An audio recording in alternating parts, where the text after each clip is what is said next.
Hello there, and welcome to another episode. And today we are starting off over by Luke's house because I need to finish up the interior for that, which I have in all of these shulker boxes, everything I need for the design that I have laid out.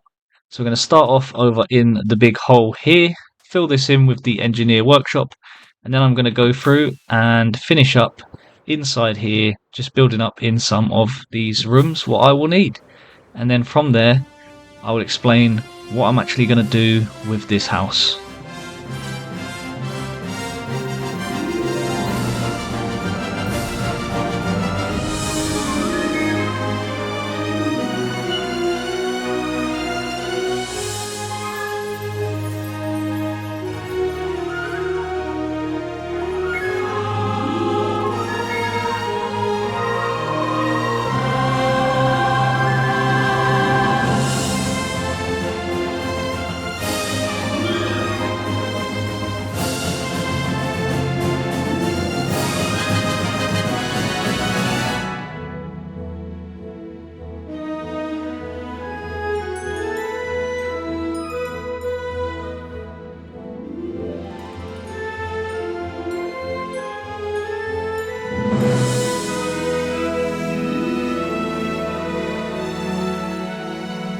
And now the interior, the whole Lars homestead is actually finished.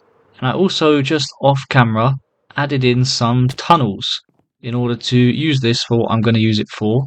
And this isn't really relevant, it was just somewhere for me to have some stuff on this island rather than flying back to sleep over there and to have like grindstones and stone cutters and stuff.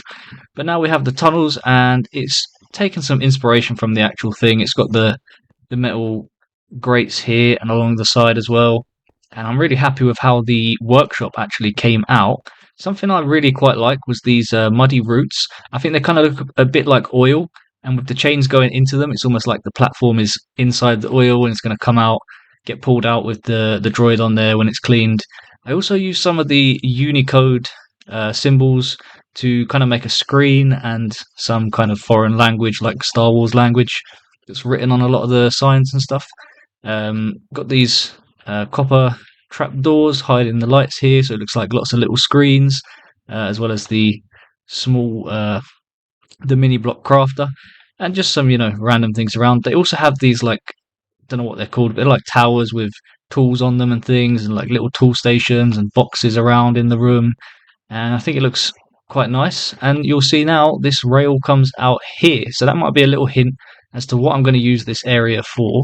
But let's go over to the rooms.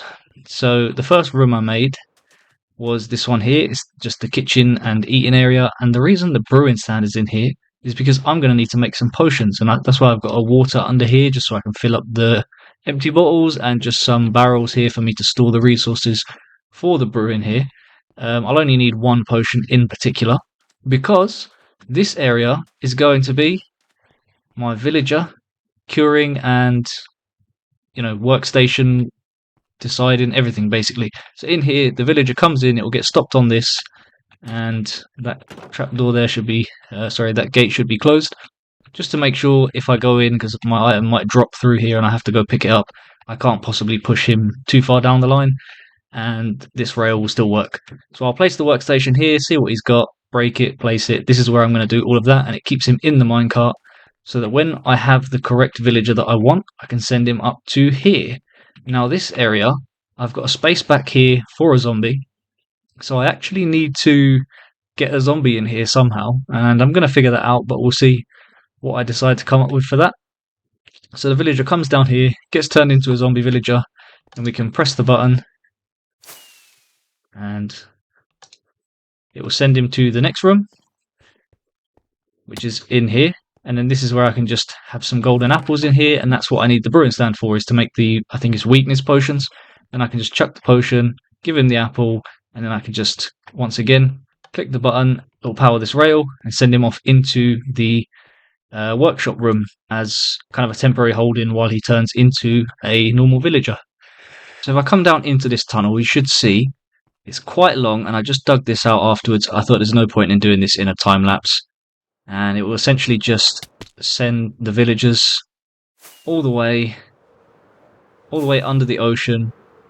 And I could have just done a temporary line, but this is now a permanent line, and if I ever need more villagers, I have the option here. So I have a little switcher here. I can just switch the rail if I want to send the villagers anywhere else for a farm or anything like that. And then this goes straight up into my villager breeding room. So now, I think I can actually send off the first villager, because I need to test if they go correctly. So it's a little bit long getting them over here, but this way I don't have to remake anything.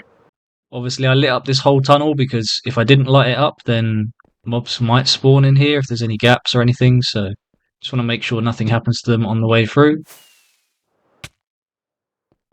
And there we go. Now he is stuck.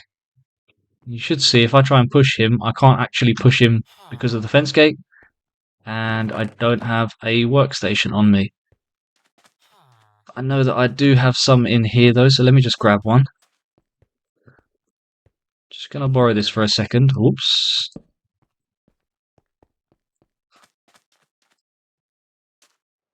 Now, provided this works the same as it did in my test.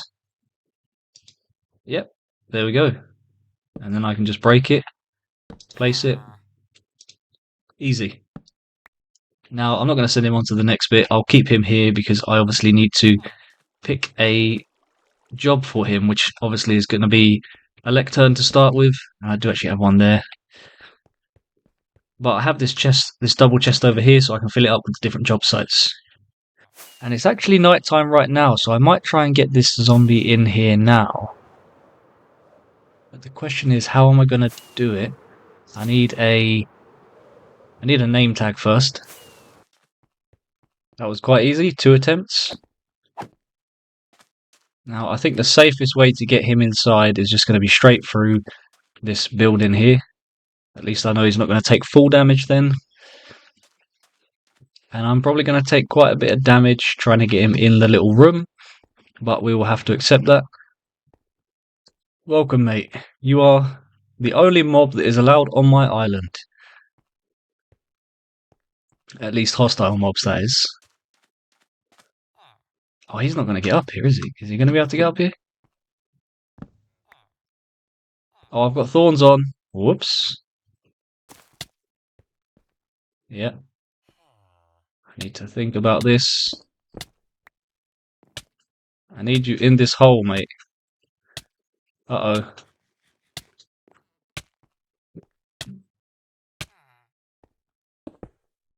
There we go. Just like that. Now I need to get past him. Yeah, he can definitely hit me from there. That was incredibly easy. And just in time for daytime as well. Right, now I'm going to get a job for this villager. I'm going to try and get something with a good price. And then I'll come back and show the rest of the system. How on earth has this guy ended up in the middle of the ocean?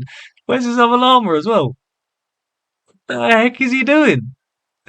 Alright, I'm back with a villager trade. I got a mending for 14. I have had mending several times by now. They've always been 16, other than a couple higher. I don't know if I'm going to get the 10, but we can always get more. So I'm just going to take this one for now and use this as the example. So now he is locked in.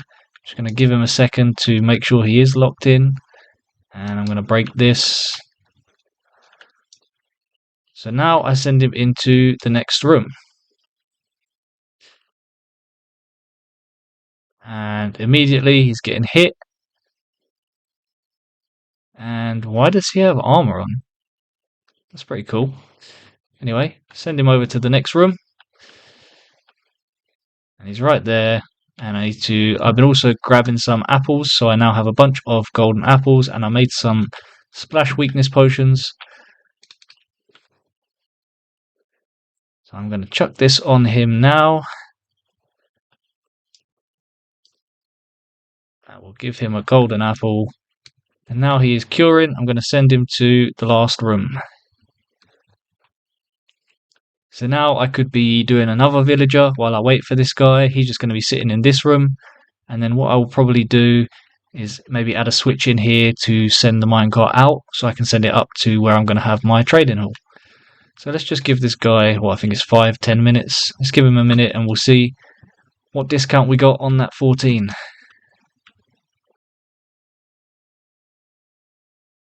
And now I have a cured mending villager. 1? No, it would be that cheap. Is that permanent? Nah. I thought it would just be partial discount. Okay, I'll take it. Well, that is my system for converting and curing the villagers and giving them their workstations.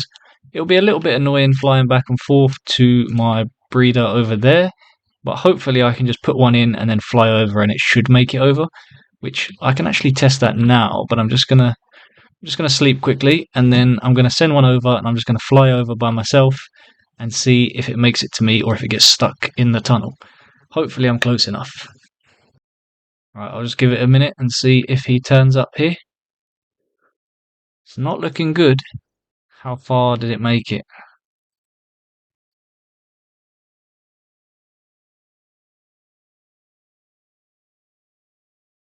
Ah. So it will keep going. I don't need to actually go back in the tunnel, I can just fly above. Well, now that that's all in place, I am ready to start building up my trading hall. However, before that, there is something else I want to build. Another farm for my big project that I mentioned in the last episode, which I need is a wither skeleton farm. And I've just realised the roof of this room is stone. I need to quickly go put some quartz slabs up there for that. But yeah, let's jump to making that farm now.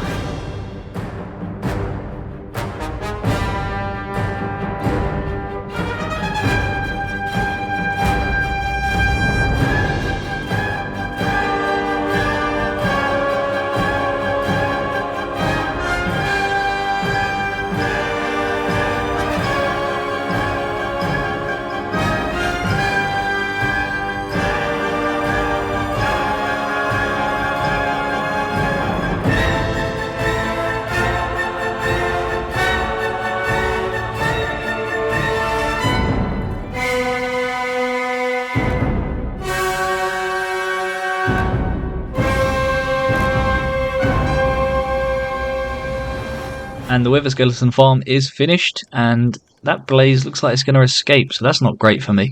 But it's been quite successful so far. I've left it for a few hours, about 4 hours, so the rates aren't quite as good as the videos say. Everyone says 130 per hour, but to me that's what, it's 4.5 plus about 80 for the two sorters, so that would be, you know, it's nearly 5 stacks, nearly 6 stacks, which in 4 hours it's probably about 80 or 90 wither skeleton skulls. And I did try a few things. If I just go down here, I tried using wither roses. That didn't work. It has to be nether brick or some other kind of brick that I'm not sure about. The problem I found was that these blazes were getting stuck down here, and I actually ended up moving these turtle eggs. Originally in the video they put them on the corners here, and I found that when I would go into my free cam and have a look, there would just be a bunch of pigmen here just waiting to despawn, whereas if you put them over the edges like this, the pigmen just walk off and instantly despawn. So that did actually speed it up quite a bit. So the thing is, when I stop attacking, it fills up and they start entity cramming straight away. However, I am using this as well. However, when I'm sitting here attacking, they just seem to come in very slowly. Like you can see, they're not coming in right now. And not sure what I can do about those blazes. I might have to put some blocks above it. But either way, that's enough wither skeleton skulls for now. I'll be leaving this overnight AFK to try and get probably 3 shulker boxes of them so I can make a whole shulker box of the stars. But now I need to design up my villager trading hall. So let me go make a design for that, and then I will jump to building it on Tatooine.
unfortunately, I had some real difficulty with this side of the build. Once I got to the angled part, it just wasn't lining up correctly, and honestly, I was getting a bit frustrated.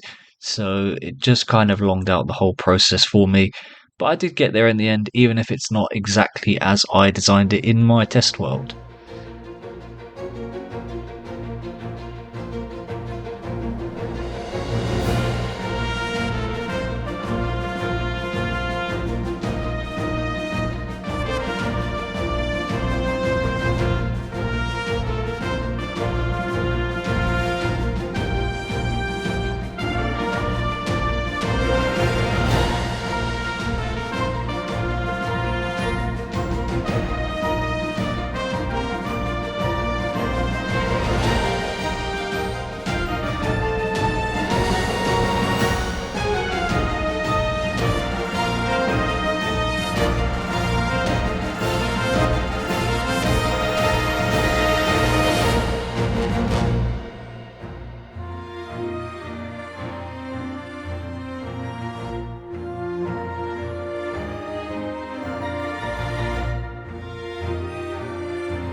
Just here watching the sunset on my new Sandcrawler, and this will be my trading haul, as I mentioned, because these guys are the traders in Tatooine, and now it's just set, so I'm just going to go sleep. So overall, I'm very happy with how this came out, and it took a lot of time designing it and working on all of the little details on the sides, the engines at the back, and everything like that. And I did actually build it wrong again. Yes, I know, all of my big builds, I keep building them. I left one block too small in the gap in the middle here, so I did end up moving these front wheels forwards by one block, but the actual chassis, it was too big for me to correct. I didn't realize until I was on this patch here where I mentioned that I was having some issues. But for today, I am actually done with this Sandcrawler. I do need to do an interior in here. Now that will be for next episode, because I can fit, if I was to put all of the villagers one by one next to each other and like rows of it, I would literally be able to fit over 1,000 villagers, which is far too many. There's no need to have that many villagers. But I'll look at doing like 150 to 200 so I can have all of the trades I will ever need, all of the books, and all of the sort of stone variants and lapis and other things like that. But that will be for next episode. So for the remainder of this episode, there is one other thing that I need to add to Luke's home, which is something in the same vein as this, but not quite as large, and that will be his land speeder.